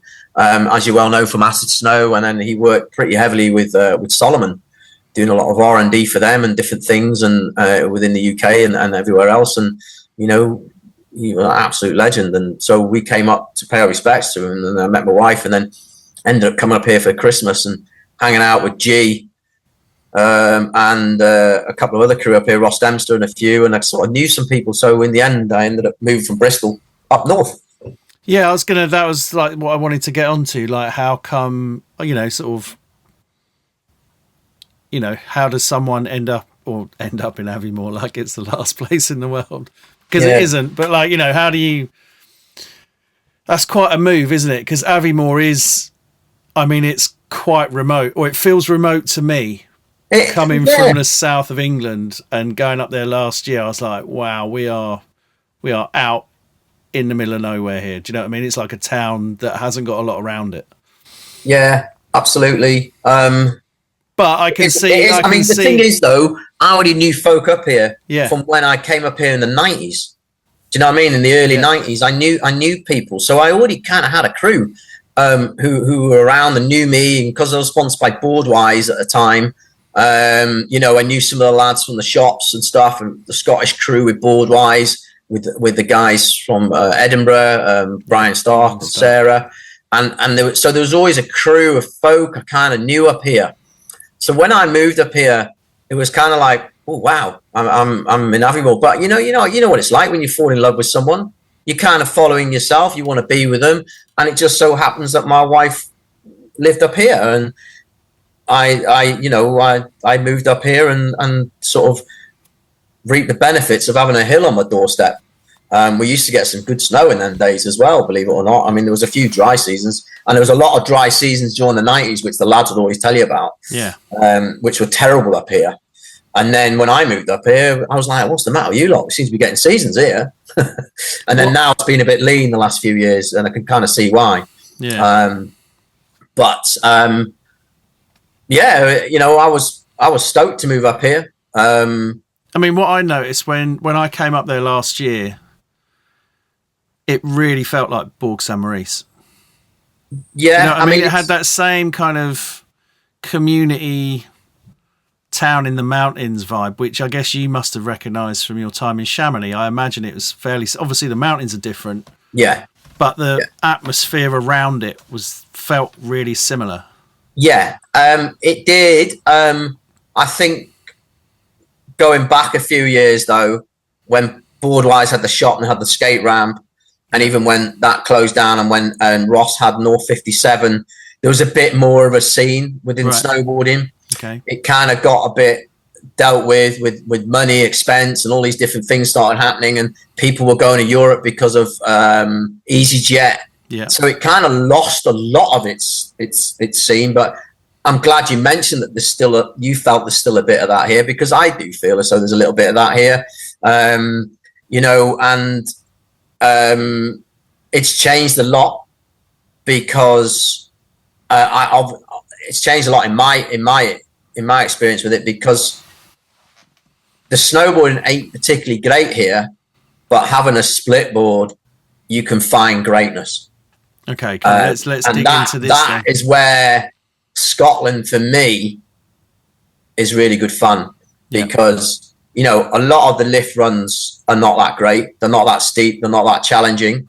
But when you get on the off-piste side of it, into the gullies and further out, you find some really fun lines and actually some serious stuff, really, to be honest. Yeah. And Scotland has a lot of touring history. Yeah. You know, the forces used to come up here and train up here because it was an Arctic environment in the 50s and 60s and stuff like that. So it's always had that kind of skiing environment anyway. But the fact that we can access now that with splitboarding was fantastic. So for me, you know, I moved up here.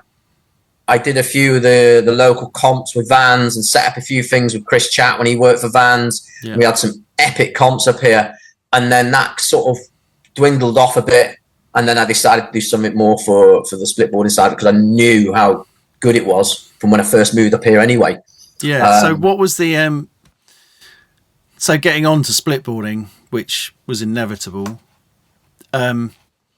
what did splitboarding look like when you got into it? Because I remember in Borg, and I can't remember what sort of year this was. This must have been about 2010 or something. Yeah. There was a guy called Morris who was like, I'm making my own splitboard. And he like literally got a circular saw, ran down the middle of a board, had sourced some bits and pieces to connect them together and some bindings and whatever. And it was all really DIY. But then it felt like quite quickly sort of a real movement happened. And, all of a sudden everybody was talking about splitboarding, and snowboarding. That seemed to be, for a little while, that was like the direction that everybody was talking about. I mean, for me, being in Chamonix, it was even earlier. Was it? Do you know what I mean? Yeah. I mean, I think if you remember rightly, I think it might have been TV6 or TV7. I think Dave Downing had a section. Right. Where he completely did his whole section on a splitboard. Right. But Burton developed the splitboard back then. Right. Volley were already doing it. They were doing the kits. They were already doing their boards. Yeah. And Burton decided to make a system. So Zero G got a couple of them in because they were like one of the biggest Burton outlets in Europe with sales. Yeah. Burton product. So we were a heavily loaded Burton shop. And they had these splitboards. So me and James took them out and we went up to Perique, which is like the home run of the Grand Monte. Yeah. And within 25 minutes, mine had broken. So I could get up, but I couldn't get down. So I ended up getting the lift down. And then James went up, finished, and then he came down and said that was a sack of shit. And by then, we had already been snowshoeing everywhere. Yeah. So that must have been about 2001, maybe. Okay. 2000, maybe. Somewhere around there. Because we'd already got snowshoes on our first trip to the States. Yeah. To Alaska. So we'd already bought MSR snowshoes and we were snowshoeing everywhere. Do you know what I mean? And that was the way we did it. And the Burton stuff was way too fiddly. Little bits snapped on it. It was nonsense. So then that went away. And then when I moved here, I split my own board, bought a kit and split my own board straight away. And used the volley system. Got a set of spark bindings rather than using the plates which you get in volley because they kind of lift you right off the deck of the board. Yeah. So you had no feel. It was awful. So I bought a set of them bindings and then I was out up in the mountains straight away. And I think there was like maybe 3 or 4 people you'd see. Yeah. Do you know what I mean? Yeah. And I was out as much as I could be, really, to be honest. And then now it's huge. There's loads of people on splitboards. You get a good day up there, and there's people out. There's hundreds of splitboarders out. It's just as much as skiers. We just released there's a company just released a guidebook, which is really good. Okay. That's it. It's a Cairngorm guidebook actually. Yeah. But it gives you a history of the touring of the UK in it as well. Yeah. And the whole scene. So, and there's a lot of pictures in there, some snowboarding pictures. I've got a picture in there with some pretty stoked. Leslie's got quite a few pictures in there, and stuff like that, which is pretty rad. But yeah, touring in Scotland's wicked because you can drive to the west coast, you can drive up past up towards Ben Wyvis, sort of up out of Inverness, up into the mountains up there, which will hold snow on certain weather patterns what come through more than they might do here in the Cairngorm. So then you can just drive an hour and a half and then go splitboarding. Do you know what I mean? And you're in these mountains. But the key thing here is snowpack. It changes so differently. It's possibly one of the most gnarliest places I've snowboarded. Yeah. Because the snow conditions change so rapidly. It's unbelievable. Well, I mean, the case in point was last year when me and Jez were coming up. And it's like, we're coming up for the Upbattle. And then I was going to get the train to his house on the Wednesday evening. On the Tuesday, I booked my ticket, and he called me on Tuesday evening and was like, yeah, it's cancelled because there's literally no snow. Yeah, it melted. Completely melted overnight. And I was like, well, I've bought the train ticket, so let's just go anyway. Yeah. And then basically driving up Thursday, it rained. Well, it was pissing down the whole way up on the Thursday. Yeah.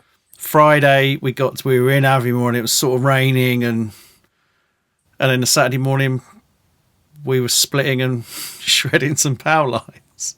Yeah.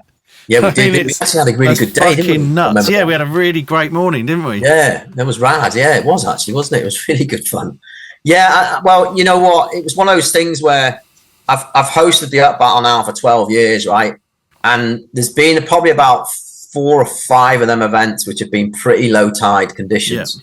Yeah. And, you know, having a chat with a few of the guys who are heavily involved with Sponsor It, Jeremy with TSA, Steve from Sick and the Wrong, Sam Noble from Autovox, and, you know, the guys, Johnny Russell from K2 and Leslie, who was obviously my guide who I use. Yeah. We all decided that it was getting a bit, you know, we don't want to host an event with low tide. Yeah. It's just becoming a low tide event. Yeah. And we want to have it, you know, it's all about being in the backcountry with splitboarding. Yeah. And, you know, having an event at the Cairngorm with not much snow there, it's pish. So we just decided to pull the plug. But then it snowed, didn't it? So, you know, you managed to get some turns, which was pretty cool. Yeah, and I felt quite lucky because I had you as a guide, and we just ragged it around for a bit. And we hooked up with Scotty. You remember Scotty, my mate at skier? Yeah. We hooked up with him as well. Then we had some great turns, didn't we? Yeah. Hold on. That's my dog. Hello, Yogi. Hello. He's got after play on his last. Okay, cool. Sorry. That's all right. No worries. Yeah. See you later. Cheers. Come here, you. Come here. Oi. Come here. How you doing? Boy. If you're listening, Johnny's dog's just come in. What? Did you? Yes. Just give him a minute just to get back with his dog. Excuse me there, Chris. You all right, dude? Did you have fun? Did you have fun?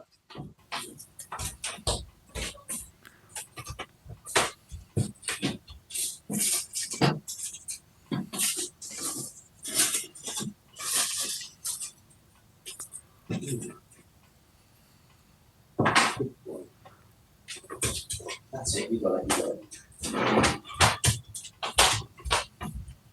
He gets a bit excited when he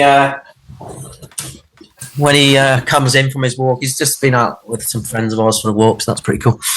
Where were we? Well, I was just sort of, we were talking about low tide and things. Do you think, don't want to get sort of bogged down by it, but do you think that, I've just been out in the Alps and, it's a little bit low tide over in France. Like Moran's like, it's been a brilliant season so far, but, we got hard pack, the snow level, where that's at and all that sort of thing. Do you know what I mean? But they're resorts that can make a shit ton of fake snow. Yeah, they can farm a lot, So you don't feel like they're at the forefront of, sort of globe, climate change. Whereas obviously smaller, more marginal places like the Cairngorm and places in Scotland are on the edge of climate change. Do you know what I mean? Yeah, I mean, the guys can farm snow, right? But it costs an awful lot of money to farm the snow here with the snow cannon machines they've got. And if they know there's a thaw coming through, they're not going to waste that kind of money pumping out it just for a couple of runs. Yeah. Because it costs an awful lot of money. So, the resorts do suffer. And, some of them will put more of an effort in than others, which is fair enough, But, yeah, I mean, at the moment, the West Coast, Glencoe's got a bit. They've got a few runs running. They've had a few little sprinkles over the last few nights, which has kept their base running. They're making snow as well, so they seem to be doing all right. Cairngorms has had a dust in the last few, but it needs more. Do you know what I mean? It needs a lot more, really. But I think we're due for some, actually. There's a bit of a forecast coming through, which sounds quite exciting. I think I got a feeling that might sort of smash Glen Shee a bit more, to be honest, which would be interesting. Glen Shee's a great resort. When it's running, it's like a skate park. There's loads of little gullies and alleyways and stuff sort of within the piece. It's wicked. It's a really good fun place to go ride. But yeah, we're kind of, at the moment, we're getting super cold, but with no snow. So it's like, today was -8 this morning. Yeah.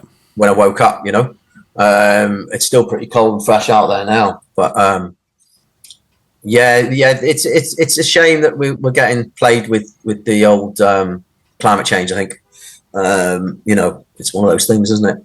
Yeah. We got to take what you can take. And I mean, that again, that's where the splitboarding in Scotland's great because, you do get the gullies which get full and will load snow and they'll stay. Some of them will stay and you can go and get them. I mean, we've snowboarded in when is it? I suppose the summer solstice we've been up there snowboarding. Do you know what I mean? Yeah. No way. Honestly, sickness. You go up there and have barbecues and that. The guys will go out and hike out back, and they'll go out to a place called Keithsmerrig and build a kicker in the back there and have a barbecue and stuff. And, you know, you get in lines in April, May when you get what they call the lambing storms coming through, right? Which is still cold enough to keep topping up some of the chutes and some of the gullies in the back. Yeah. So you can get it here, which is, as I say, that's what's so fun about splitboarding. And that's when I decided that I wanted to do something with an event here. Yeah. I was kept on seeing it on Facebook and social media about all these different events and everything, and I'm like, this we've got something going on here, like, you know what I mean? So I spoke to Ian Sampson, and I said, what do you think to the idea of you know, helping me out with the splitboard event? He's like, that sounds sick, Johnny. So I explained to him about the history we've got up here with touring and that, and he was like, do you reckon you can do it? I'm like, yeah, man. So we sort of smashed the heads up with a couple of names, and I think Rothwell got involved with it a bit more, Rothwell, and we came up with the Upbattle. Yeah. And then we designed the logo and got it going, and I knew that we didn't have powder, so it was like, right, what are we going to do here? I was like, fuck it, let's do a little race. That'll be really good fun, wouldn't it? So we do a Le Mans style start race where you run to your board, you split your board, you don your skins, you put your backpack on, and you hike up through the resort on a specific route.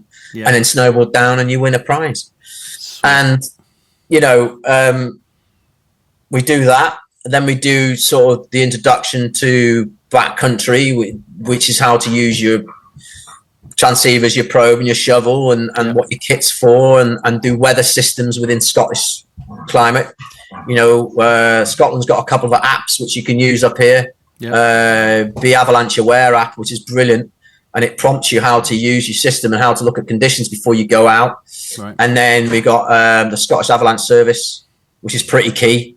So there's things going on within Scotland with looking after you there within the backcountry. And then we do like the seminars where you learn how to use your equipment with splitboarding, and people get to test the kit. Yeah. So, you know, as I say, when you're doing the low tide scene, you don't want to be, it's crap. So, you know, that's when we decided to cancel it for the last years. Yeah. But you know, we did one over in Glencoe last weekend, which was pretty good. Yeah. We had a really good turnout. It was wicked. Like I said right at the very start, it was really good fun. We had a good turnout, and things have worked out really well. So just quickly sum up. Like, obviously, Upbattle in Cairngorm is on the 15th, 16th of March. Yeah, should be there for it, I think. And why should someone come up? Well, you get the opportunity to test a splitboard for not very much. Yeah. You get to learn how to use your splitboard. You get to speak to some of the best people in the industry who could sell you that product. Yeah. TSA, Sick and the Wrong. And there's nowhere in the UK doing it. We're on snow demo. How many on snow demos do you know of?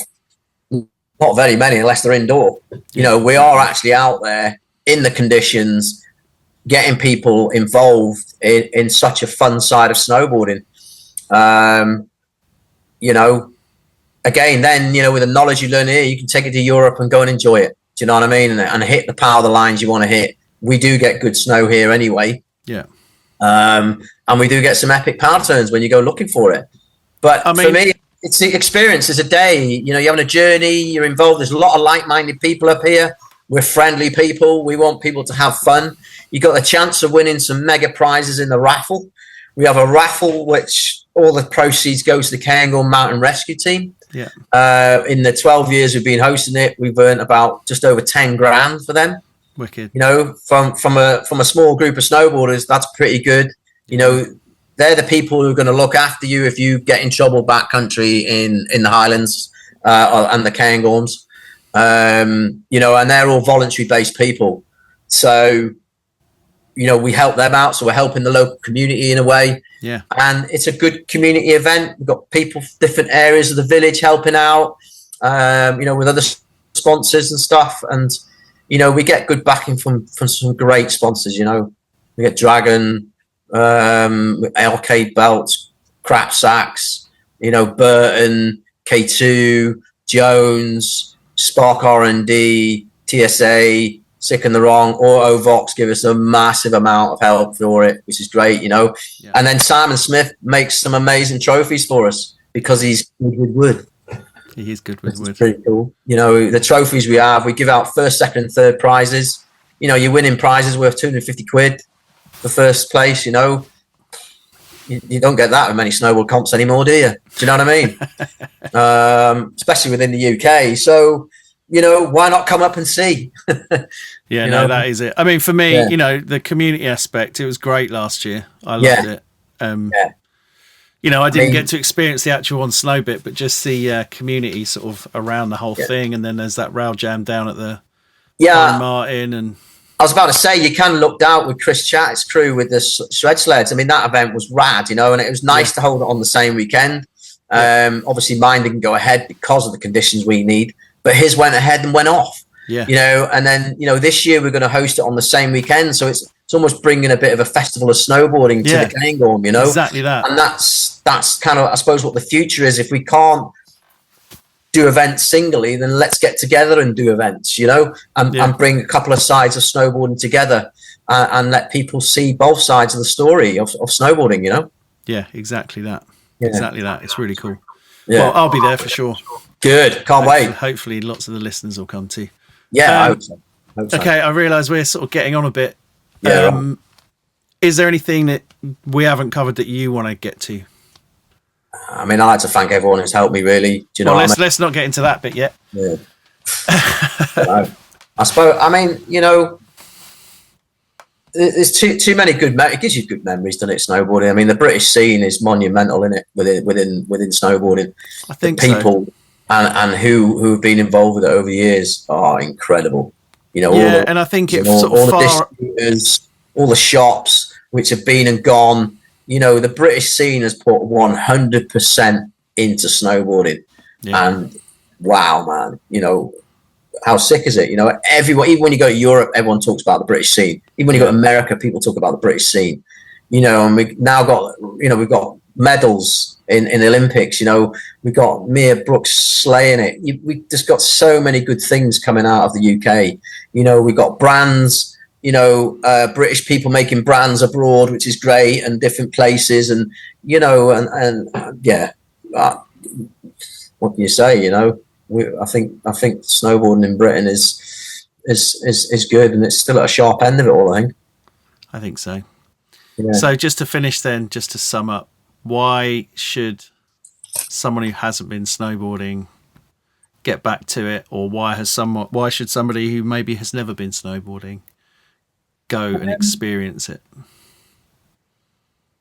Well, yeah, it's the great outdoors, isn't it? You know, it gives you fresh air, it gives you freedom, it gives you joy. You know, it's you, it's your pals. I mean, going on a snowboard holiday is wicked, isn't it? Or even if you go on a skiing holiday, it's wicked, man. You know that from when you were providing it with your chalet. Yeah. You're giving someone such a great experience, and the memories you get from them experiences, especially when you're in the Alps, is brilliant. You know. So for me, it's all that, isn't it? It's just spreading the love and getting people to enjoy it and be out there, and it just gives you such a great feeling that you're alive, you know, being able to shred down a mountain. So there you are, Jonny Barr. How did you enjoy that? What a crazy story, about Nige Brooks. Thank you, Jonny, for the time doing that. I know you were straight off the back of Upbattle, and but it's good to see that went down well, and fingers crossed for a decent amount of snow hitting across Scotland for the 15th and 16th of March, because I am coming up. Me and Jeremy Sladen, what I hope will become an annual pilgrimage. We went last year, we're going to come this year. Fingers crossed for a decent amount of snow, and there'll be a few episodes from up there as well with some proper legends. Those guys we talk about, hand building boards in Scotland in the 80s. There's some stories to tell there. So yeah, keep it locked for those. If you want to know more about the Upbattle, I think it's upbattle.com. There'll be links in the show notes to that. And you can find them across social media for some clips and little videos of what went down at Glencoe as well. if you're at all interested in splitboarding, and if you're in the Highlands or near the Highlands, then get yourself along. It's a good community event, and there's also the Pine Martin Lodge kind of ghetto rail jam thing, which makes me wince looking at it, but actually was a sick event last year. The Shred Sleds crew were in attendance, just mad rail skills on pretty much the ghettoest rail setup you are ever likely to see. This is proper British snowboarding at its best, community vibes as well. So that's happening the same weekend. That happens on the Saturday, sort of into the Saturday night. So it's good times there up in Aviemore if you can make it. 15th and 16th of March, that is where you should be. And then other places you should be, obviously the British Champs out in Meyerhofen. Don't forget that if you haven't booked your trip out to that. There's talks of me DJing out there, bringing my DJing alter ego, which would be awesome. Hopefully be there for a few days. There's definitely some people I want to catch up with. And I think it could be a bit of a reunion as well. So, if you've never been to Austria in the springtime, we're talking beers in the sunshine afterwards, sick parks, hopefully a bit of pow would be nice, loads of snowboarders. Meyerhofen's a real hub of snowboarding in Austria, and it's all good times. So, if you want to know more about that, there'll be links in the show notes to the Brits as well. Get involved. I want to send a shout out to Fraser Rennie. He emailed me an interesting question the other day. Obviously, I was out in the Three Valleys last week, and we were talking about it with Scott McMorris. I've come back to a torn rotator cuff in my shoulder, and I've still got some pain in my right leg up the side. And he emailed me an interesting question, not really a question, but asking him where I stand on like getting into the gym to get fit for snowboarding. Now, I've never been one of those people. I do stretching. If you listen to the Simon Smith episode, you'll know that I've got some metal in my back.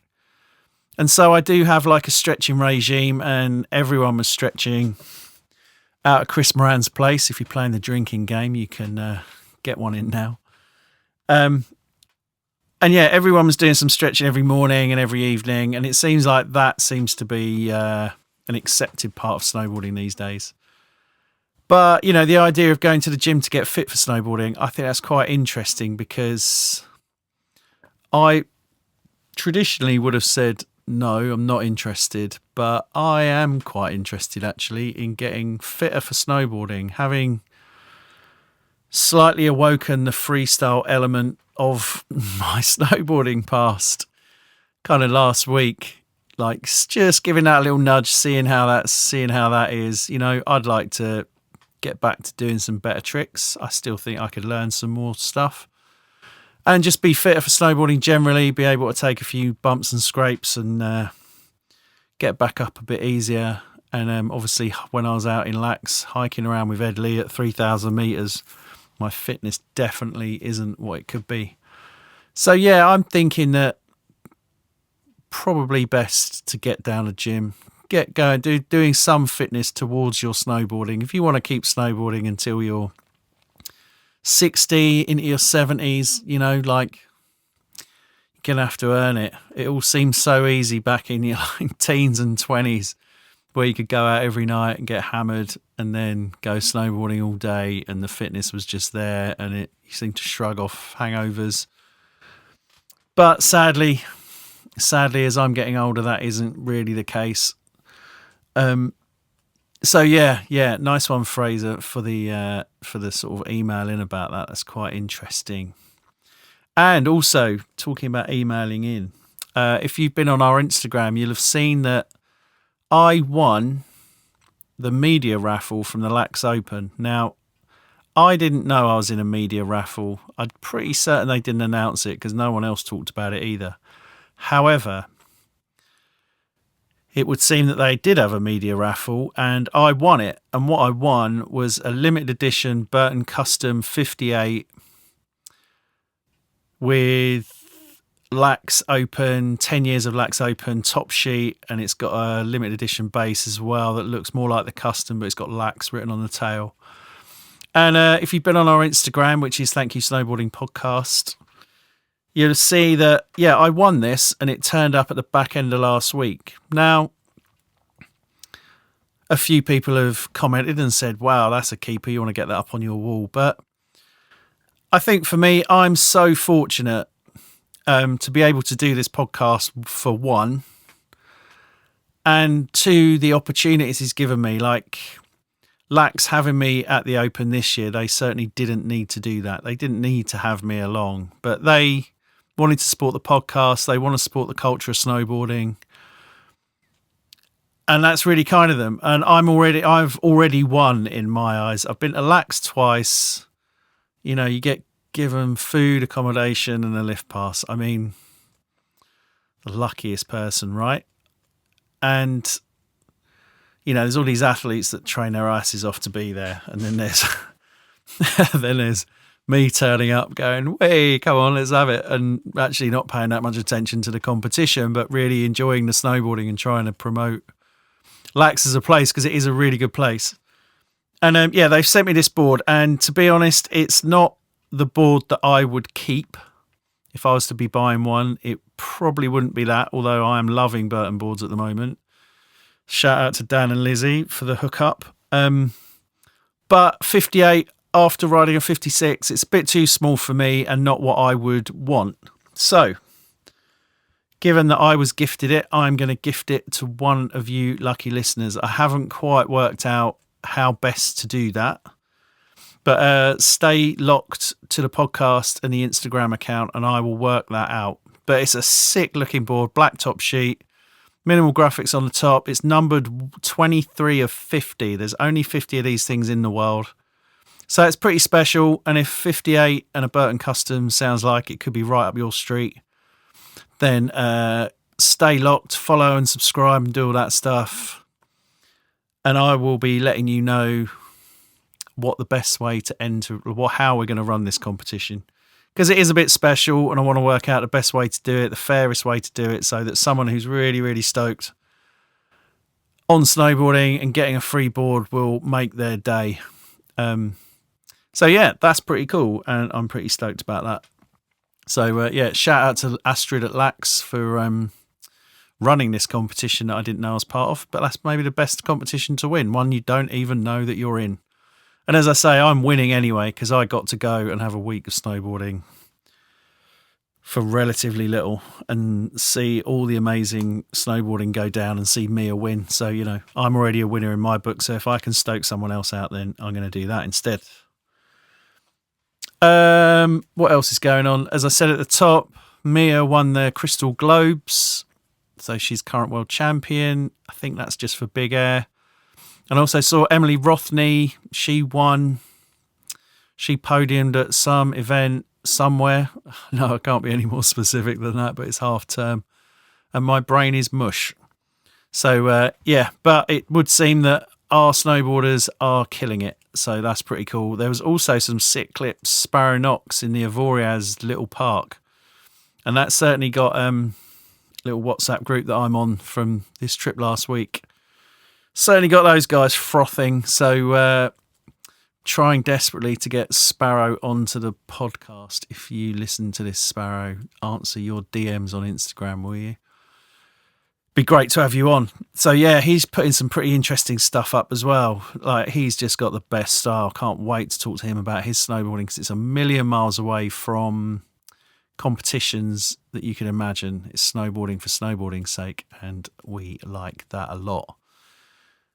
Yeah, they've still got plenty more episodes this season coming up. And some real interesting people. So keep it locked. If you haven't already, could you please leave us a review on iTunes or Spotify, however you do it. 5 stars if you think we're worth 5 stars.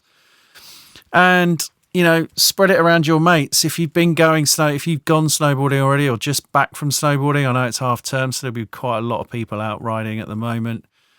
If they're stoked on snowboarding, then give them a little nudge towards this podcast. Maybe they'll find something in it that will help them make snowboarding a priority in their lives, as it is for so many people. And it does change lives as well. I had a meeting with the guys from Snow Camp yesterday about them coming on to talk about what they do. And snowboarding really is a force.